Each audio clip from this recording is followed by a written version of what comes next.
So welcome to the first presentation. It's not a lecture, is it? It's just me talking into a microphone. But here's our first presentation concerning the the themes and the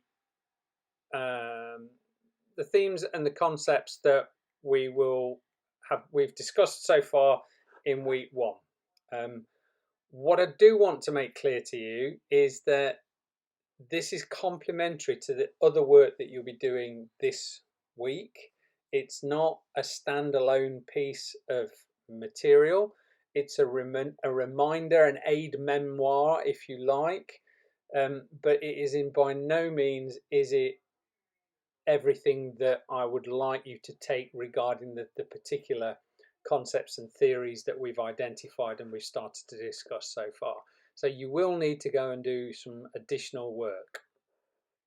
Just be aware of the health warning and what it is and what it's not. It's complementary and it directs you. It's, to use that old phrase, it's a springboard, a jumping off place. It's not an extensive, complete list of everything that you need to know and everything, therefore, that you need to revise. And I think that within doing it within this sort of like this shortened form rather than over a series of lectures, is that what I would hope is that you start to see that the themes are co-joined or they're interlinked, is that one may well impact upon another. Okay, so even though I might talk about different themes or different topics, is that don't treat them in isolation. Treat them as being something that is in relation to something else that we've also discussed. And when referring back to your papers and to your writings, it's that connectivity, the connectivity of concepts used based upon your reading and your empirical evidences that will make your papers really stand out and show that you show and demonstrate to me and to the examiners that you really have got to grips with what we've talked about. Okay. Another point is this is an introduction. Okay, so by that very nature of the program being introductory, is that there are topics that we are introducing now that you may have, well, I hope that you will all still have questions about, because we can't do each topic complete justice in the space that we've got available, and you'll develop those as you go on throughout your studies. But what I'm trying to do here is to provide you with a foundation, and a foundation of some topics and debates that are very much current within international business more generally, economics, and I would also argue a wider society.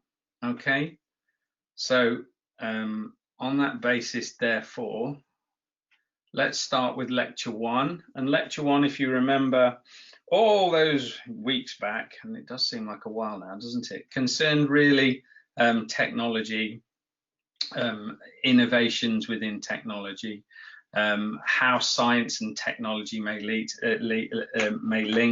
but also started to talk about some of the underlying themes, and I think that these are bits that really do carry through. Let's take a look at this quote here from Minsky, and I want to use this by way as a demonstration, is that theory, the concepts that we apply, that we are thinking about here, really need to correspond our realities, our lived experiences. And if theories just exist but work theoretically but don't work practically, or don't correspond to the realities around us, is that they really need to be rethought through, dismissed, thought about, reworked, or whatever. But hiding behind a theory that doesn't correspond to some kind of reality just because it's theoretical, or it appears to be theoretical to us, objective science to us, but doesn't fit our experiences or the realities around us, needs to be challenged very much. And that's what we've been doing during the course of this program, is that I've been introducing you to this notion of critical thinking, which challenges accepted theories. Not only that, it challenges the assumptions behind those theories, and it also challenges yourselves in that you will have arrived into the lecture series with a bunch of assumptions that may well have been that you may well have been forced to look at, objectively as scientists. And that's the other aspect of this, is that you are social scientists. We're dealing with science here. We're not dealing with ideologies or faith or any other sort of faith-based belief systems, if you like. But because we are social scientists, is that we have to accept that social science is different to a study of, different to this study. It's not natural science, is that we're not really trying to look at laws and relationships that are causal, because what might work in one particular area may not work in another kind of area. So it's a little philosophic, really, in that what we are doing is that we are looking at things that are not just demonstrable and provable, because the social world to an extent is subjective, it's interpretive. So we're looking at a holistic area of study, from objective theory and objective sciences through to the more subjective elements as well, and we are bringing those together. And in doing that, I've introduced you to that first kind of polar debate. And if you remember, I talked about very often we get debates, wider debates, that seem to be stuck right at the very polar opposites of each other, and there never seems to be a meeting in the middle. And I would argue, and I will argue later on in the series, is that is as a consequence of digital technologies and digital innovations. But we need to look at those polar debates, those debates, those discussions that are at the extreme ends of some kind of continuum, and critique them and bring them together and to discuss them and to synthesize them in order for us to work our way through the problems that polar debates cause. Okay, so I'll introduce you to those as we go through this as well, because so I think that underpinning much of what we're talking about in the program is this notion of change. Now, if you remember, we talked about change, and we talked about the perceptions that the world is changing faster than it ever has done. And then I introduced you anecdotally to my grandmother, who was born 120 odd years ago. And in her life, she'd seen substantial change: man on the moon, transatlantic flights, the steam engine, indoor electricity, indoor plumbing. And we kind of get wrapped up in our own contexts and look at digital technologies by way of, and thinking that they have, really changed the world. But actually, if you are critical about digital technologies, they've really changed the world in respect of communication and in respect of convenience. But how much have they improved, say, quality and standard of living? How much have digital technologies eroded global poverty, and so on and so forth? So, what we're looking at here is that we're looking at change, extent of change, but we're also looking at what's the same here. Don't forget that, we didn't just, from the invention of the smartphone, the world didn't become a radically different place. Yes, it's changed, and yes, it's had substantial impact upon the way that we do business. But, looking underneath that, what is also the same? What has continued, and what continues to this day, sort of unencumbered or only altered slightly? And then within that is that what we are really considering, because it's a business course, you're on a business program, and you're on an economics related program, is that we are looking at notions of economy. We're looking at different economic, or we're relating our financial and digital innovations back to the economy, back to a wider society as well. Is that I explained at the early stages is that my background is not really in economics. My background is in sociology, and I'm interested in how economy impacts upon the wider societies that we live in. And moving on to technology, therefore, is that there are again these polarized debates about technology. Technology as being some form of utopian, as being the instigator of a utopian future. Is that technology will resolve all of our problems. To an extent, I think that climate change or climate problems and environmental problems can be not ignored, but can be seen as being, well, it's a problem that will be resolved by new technologies. And in that way, there is a utopian belief that technology will resolve our ills. And if you remember, as well as that, I did make the point rather tongue-in-cheekly, is that my opinion is that technology is a disaster. It's been disastrous for the human race because of or in recent times, because when I was your age, we were promised all sorts of technological advances, from flying cars to jetpacks to all sorts of things. And they never occurred. They haven't occurred, and they don't look like they're likely to occur in my lifetime either. And then on top of that as well is that the utopian view of technology is that technology will change work for the better.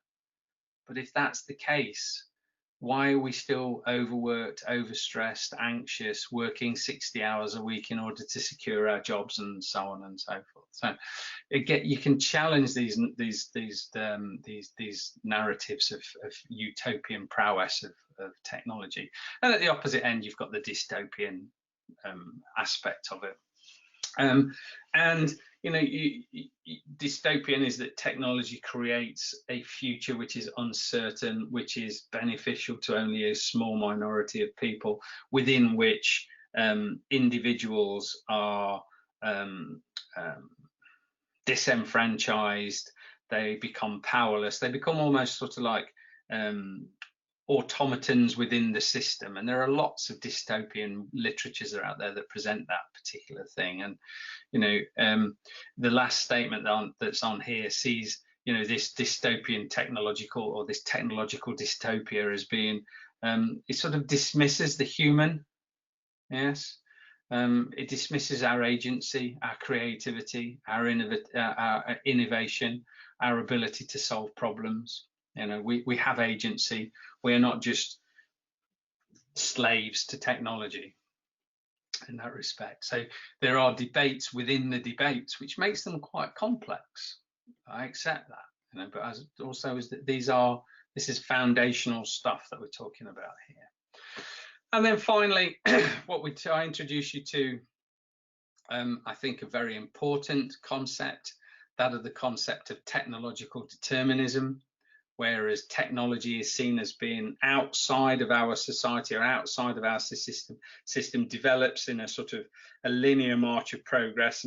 And the nuts and bolts of it is that technology creates the society within which we live, and technology drives the society in which we live.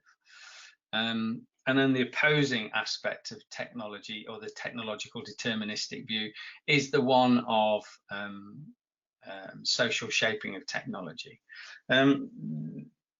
The technological determinist view is not new.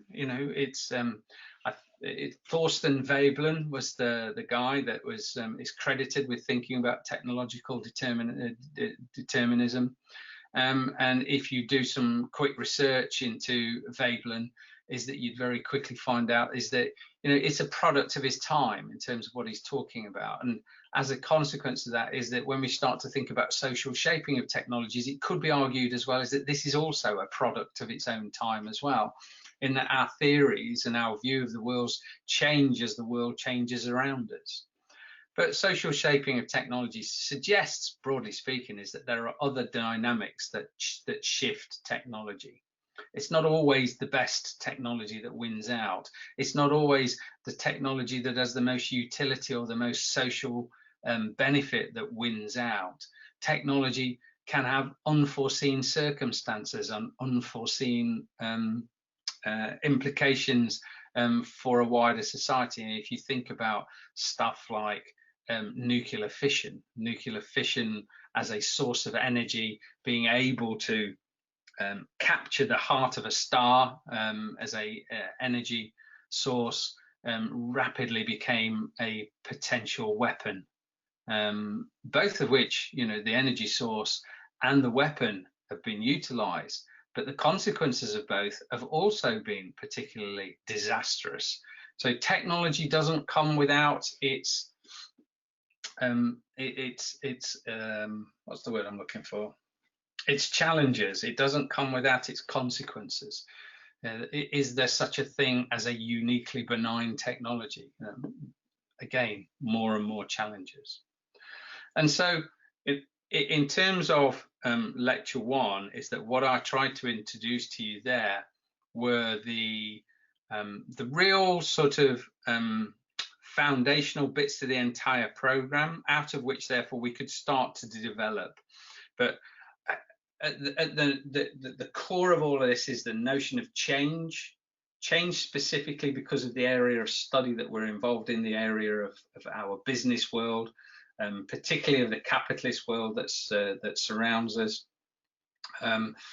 And therefore we started to look at technology and wider, definitions of technology and how technology either shapes that economic system or the economic system shapes the technology itself.